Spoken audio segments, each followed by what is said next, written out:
नमस्कार दोस्तों। आज हम फिर से एक नए टॉपिक के साथ में आए हैं। आज का हमारा टॉपिक होगा अंतर्राष्ट्रीय संगठन का जो है सार्क। सार्क यानी दक्षेस के बारे में हम अध्ययन करेंगे। तो चलिए शुरू करते हैं। दक्षेस यानी सार्क। सार्क का जो पूरा नाम है, पूरा नाम का मतलब होता है फुल फॉर्म। इसकी फुल फॉर्म है South Asian Association for Regional cooperation. इसका पूरा नाम क्या है? South Asian Association for Regional cooperation, ये इसका पूरा नाम है। अर्थात दक्षिणी एशियाई क्षेत्रीय सहयोग संघ। पूरा नाम क्या होगा हिंदी में इसका? दक्षिणी एशियाई क्षेत्रीय सहयोग संघ इसका हिंदी में पूरा नाम होगा, और इंग्लिश में होगा South Asian Association for Regional Cooperation. Dakshes यानी सार्क। सार्क का विचार रखने वाले बांग्लादेश के तत्कालीन राष्ट्रपति जियाउर रहमान थे। उन्होंने सार्क की क्या रखी? नींव रखी थी। 7-8 दिसंबर 1985 को, कब? 7-8 दिसंबर 1985 को कहाँ पर? बांग्लादेश की राजधानी ढाका में। कहाँ पर? बांग्लादेश की राजधानी ढाका में दक्षिणी एशियाई के 7 देशों के राष्ट्राध्यक्ष यानी जो राष्ट्राध्यक्ष हैं, मुखिया हैं, उन्होंने अपना एक सम्मेलन किया और उसमें सार्क की स्थापना कर डाली। क्या की? सार्क की स्थापना की। कब की? 7-8 दिसंबर 1985। कहाँ की? बांग्लादेश की राजधानी ढाका में। कितने देशों ने? 7 देशों ने मिलकर के इसकी स्थापना कर दी। वो 7 देश निम्न प्रकार से हैं: भारत, पाकिस्तान, बांग्लादेश, नेपाल, भूटान, श्रीलंका, मालदीव। कौन कौन से देश थे? 7 देश: भारत, पाकिस्तान, बांग्लादेश, नेपाल, भूटान, श्रीलंका और मालदीव। ठीक है। 4 अप्रैल 2007 को नई दिल्ली में दक्षेस का 14वां शिखर सम्मेलन हुआ।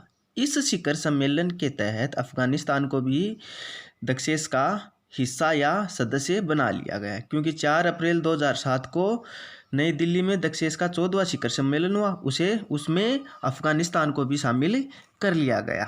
इसके बाद इनकी सदस्य की संख्या 8 हो गई अफगानिस्तान को मिलाकर।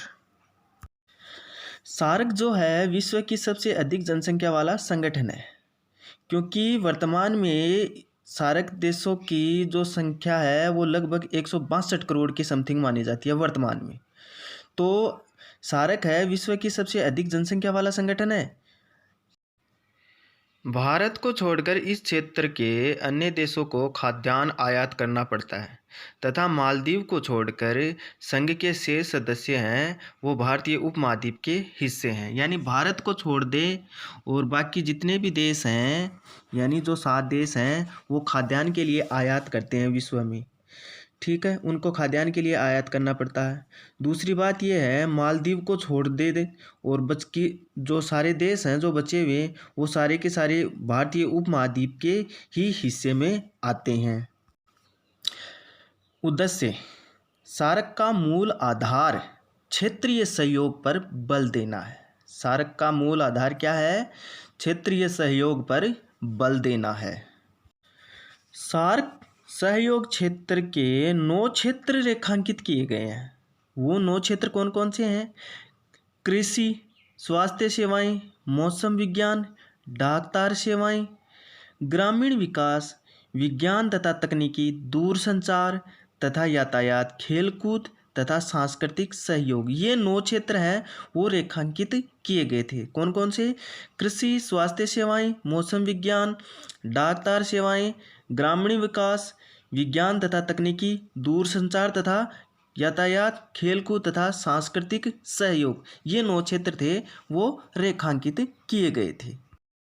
सार्क का मुख्यालय जो है नेपाल की राजधानी काठमांडू में इसका मुख्यालय है। तो सार्क का मुख्यालय कहाँ है? नेपाल की राजधानी काठमांडू में है।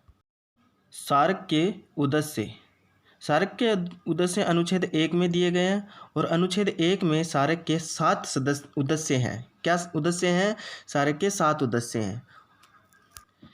नंबर 1, दक्षिणी एशिया क्षेत्र की जनता के कल्याण तथा उनके जीवन स्तर को सुधारना। कहने का मतलब है दक्षिणी क्षेत्र की जो जनता है उनके कल्याण तथा उनके जीवन स्तर में सुधार करना इसका पहला उद्देश्य है। दूसरा उद्देश्य है दक्षिणी एशिया के देशों की सामूहिक आत्मनिर्भरता में वृद्धि करना। दूसरा उद्देश्य क्या है कि दक्षिणी एशिया के देशों की सामूहिक आत्मनिर्भरता में बढ़ोतरी करना या वृद्धि करना है। क्षेत्र के आर्थिक, सामाजिक तथा सांस्कृतिक विकास में तेजी लाना। तीसरा उद्देश्य क्या है? क्षेत्र के आर्थिक, सामाजिक तथा सांस्कृतिक विकास में तेजी लाना। चौथा उद्देश्य है आपसी विश्वास, सूझबूझ तथा एक दूसरे की समस्याओं का मूल्यांकन करना। चौथा उद्देश्य क्या है? आपसी विश्वास तथा सूझबूझ तथा एक दूसरे की समस्याओं का क्या करना? मूल्यांकन करना। पांचवा उद्देश्य है आर्थिक, सामाजिक, सांस्कृतिक, तकनीकी और वैज्ञानिक क्षेत्रों में सक्रिय सहयोग एवं आपसी सहायता में वृद्धि करना। पांचवा उद्देश्य क्या है? आर्थिक, सामाजिक, सांस्कृतिक, तकनीकी और वैज्ञानिक क्षेत्रों में सक्रिय सहयोग एवं आपसी सहायता में वृद्धि करना। 6 नंबर का उद्देश्य है अन्य विकासशील देशों के साथ में सहयोग में वृद्धि करना। क्या है? अन्य विकासशील देशों के साथ सहयोग में वृद्धि करना। 7वां उद्देश्य है सामान्य हित के मामलों में अंतर्राष्ट्रीय मंचों पर आपसी संबंध मजबूत करना। 7वां उद्देश्य क्या है? सामान्य हित के मामलों पर, अंतर्राष्ट्रीय मामलों पर जो है आपसी संबंध को मजबूत करना इसका 7वां और आखिरी उद्देश्य है। अब हम देखेंगे सार्क के सिद्धांत। सार्क के सिद्धांत है वो सार्क के चार्टर अनुच्छेद 2 में है, यानी किस आर्टिकल में है? आर्टिकल 2 यानी अनुच्छेद 2 में इसके सिद्धांत दिए गए हैं। सार्क के 3 सिद्धांत हैं, जिसमें पहला है संगठन के ढांचे के अंतर्गत सहयोग, समानता, क्षेत्रीय अखंडता, राजनीतिक स्वतंत्रता, दूसरे देशों के आंतरिक मामलों में हस्तक्षेप नहीं करना तथा आपसी लाभ के सिद्धांतों का सम्मान करना। ये इसका पहला सिद्धांत था। ठीक है, पहला सिद्धांत क्या है कि संगठन के ढांचे के अंतर्गत सहयोग, समानता, क्षेत्रीय अखंडता, राजनीतिक स्वतंत्रता, दूसरे देशों के आंतरिक मामलों में हस्तक्षेप नहीं करना तथा आपसी लाभ के सिद्धांतों का सम्मान करना। दूसरा सिद्धांत है ऐसा कोई भी सहयोग द्विपक्षीय और बहुपक्षीय का स्थान नहीं लेगा बल्कि उनका पूरक होगा। दूसरा क्या है कि कोई भी सहयोग द्विपक्षीय और बहुपक्षीय का स्थान नहीं लेगा बल्कि क्या होगा? उसका पूरक होगा। इस प्रकार का सहयोग द्विपक्षीय और बहुपक्षीय उत्तरदायित्व का विरोध नहीं करेगा। तीसरा सिद्धांत क्या है कि इस प्रकार सहयोग द्विपक्षीय तथा बहुपक्षीय उत्तरदायित्व का विरोध नहीं करेगा। ये हो गए इसके सिद्धांत। अब हम देखेंगे सार्क में जो संस्थाएं हैं यानी सार्क की संस्थाओं के बारे में अध्ययन करेंगे। पहली संस्था है शिखर सम्मेलन। ठीक है, कौन सी है? शिखर सम्मेलन। शिखर सम्मेलन में जो है वो सार्क के संविधान के अनुच्छेद 3 के अनुसार, किसके अनुसार? सार्क के संविधान के अनुच्छेद 3 के अनुसार प्रतिवर्ष एक शिखर सम्मेलन होना आवश्यक है, यानी एक शिखर सम्मेलन का आयोजन जरूरी है। शिखर सम्मेलन में जो सदस्य राष्ट्र हैं उनके शासनाध्यक्ष हैं वो भाग लेते हैं। कौन भाग लेते हैं? सदस्य राष्ट्रों के शासनाध्यक्ष हैं वो भाग लेते हैं इसमें। ठीक है, देखिए आगे। सार्क का पहला शिखर सम्मेलन है बांग्लादेश की राजधानी ढाका में हुआ। कब हुआ? 7-8 दिसंबर 1985 ईस्वी को संपन्न हुआ। कब हुआ? 7-8 दिसंबर 1985 ईस्वी को बांग्लादेश की राजधानी ढाका में। कहाँ पर? बांग्लादेश की राजधानी ढाका में हुआ था। तथा मार्च 2007 में खाद्य बैंक की स्थापना। किसकी? खाद्य बैंक की स्थापना कब? मार्च 2007 में इसकी स्थापना की मंजूरी मिल गई। कहाँ पर? काठमांडू में इसकी स्थापना की मंजूरी मिल गई। कौन से बैंक की? खाद्य बैंक की स्थापना की। खाद्य बैंक की स्थापना। अब देखते हैं सार्क शिखर सम्मेलनों के दौरान जो समझौते हुए हैं उनकी चर्चा हम करेंगे कि सार्क सम्मेलन हुए उनमें कौन कौन से समझौते हुए, किस किस संस्था का निर्माण किया गया, उसके बारे में हम देखते हैं, अध्ययन करते हैं। ये ज़्यादा इम्पोर्टेंट है, अगर क्वेश्चन आता है तो यहीं से पुटअप होगा। तो स्टूडेंट्स या फ्रेंड्स प्लीज़ इस बात पर थोड़ा सा गौर करना। तो पहला समझौता है साप्टा, SAPTA, साप्टा संधि। ये 1993 में हुई। कब? ढाका के 7वें शिखर सम्मेलन में। कौन से? ढाका के 7वें शिखर सम्मेलन में 1993 में साप्टा संधि होती है। ये संधि आपसी व्यापार में सार्क के देशों को वरीयता देने के लिए इस संधि पर हस्ताक्षर हुए थे। किसके लिए? आपसी व्यापार में सार्क के देशों को वरीयता देने के लिए इस संधि पर हस्ताक्षर हुए थे। ये इंपॉर्टेंट है लाइन, सार्क देशों को वरीयता देने के लिए। अब है फरक का समझौता या फरक का संधि। ये संधि दिसंबर 1996 को गंगा नदी के पानी में हिस्सेदारी के मामले पर भारत और बांग्लादेश के बीच में इस संधि पर हस्ताक्षर हुए। तो पूछ लिया जाए कि फरक का समझौता कब हुआ? दिसंबर 1996 को। किस नदी को लेकर के? गंगा नदी को लेकर के। किसके किसके बीच? भारत और बांग्लादेश के मध्य। किसके बीच? भारत और बांग्लादेश के मध्य 1996 दिसंबर 1996 गंगा नदी के पानी को लेकर के फरक का समझौता या संधि हुई थी। अगला है साप्टा समझौता यानी SAFTA। इसकी फुल फॉर्म है South Asian Free Trade Agreement. क्या है? South Asian Free Trade Agreement. फरवरी 2004 को 12वीं दक्षिण सम्मेलन में मुक्त व्यापार संधि यानी साप्टा पर हस्ताक्षर हुए। कब? 2004 को। कौन सा सम्मेलन था? 12वां शिखर सम्मेलन था। इसमें मुक्त व्यापार संधि यानी साप्टा पर हस्ताक्षर हुए। ये एक स्वतंत्र व्यापार समझौता था। 1 जनवरी 2006 को ये प्रभाव में आ गया तथा 2016 तक पूरी तरह से प्रभावित हो गया। पूरी तरह से प्रभाव में आ गया 2016 तक। तो साप्टा की स्थापना 2004 में हुई। ये एक स्वतंत्र व्यापार संधि या समझौता है। ठीक है। सार्क संस्था में 2 नंबर की संस्था है मंत्री परिषद।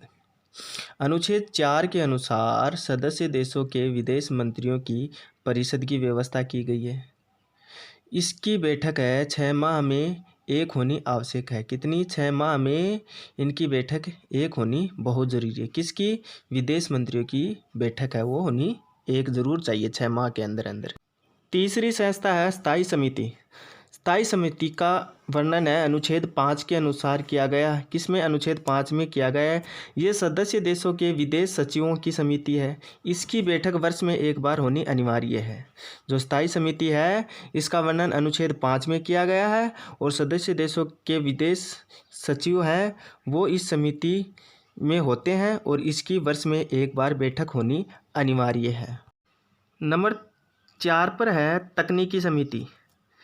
कौन सी? तकनीकी समिति। देखो अनुच्छेद 6 में तकनीकी समिति का वर्णन किया गया है। तकनीकी समिति में सभी सदस्य देशों के प्रतिनिधि होते हैं। कौन होते हैं? सभी सदस्य देशों के प्रतिनिधि होते हैं।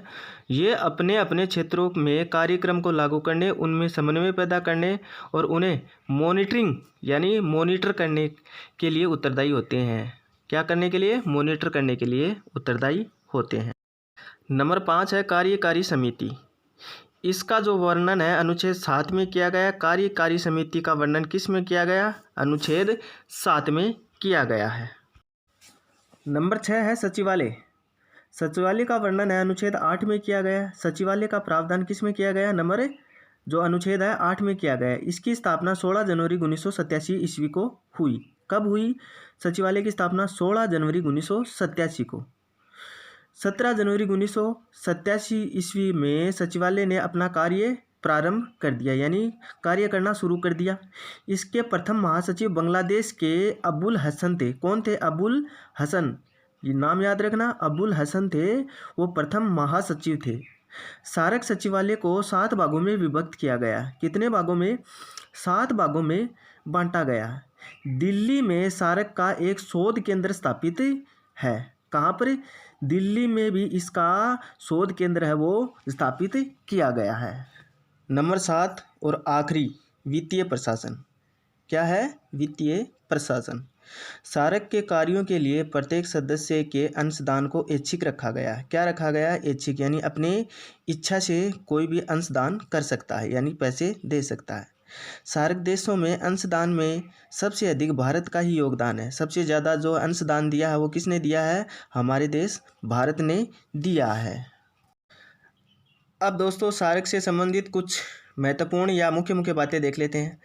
देखो अब तक भारत में सार्क के 2 शिखर सम्मेलन हुए। कितने? 2 शिखर सम्मेलन हुए। दोनों ही नई दिल्ली में हुआ। कहाँ पर? दोनों ही नई दिल्ली में हुआ है।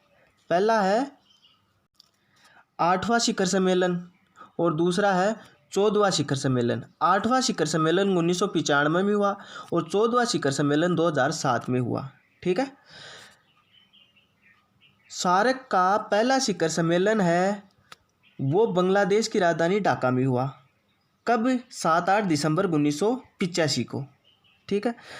सार्क का 19वां शिखर सम्मेलन है वो 2016 में इस्लामाबाद यानी पाकिस्तान में हुआ, लेकिन ये स्थगित हो गया। सार्क का वर्तमान जो अध्यक्ष है वो नेपाल है। कौन है? सार्क का वर्तमान अध्यक्ष नेपाल है।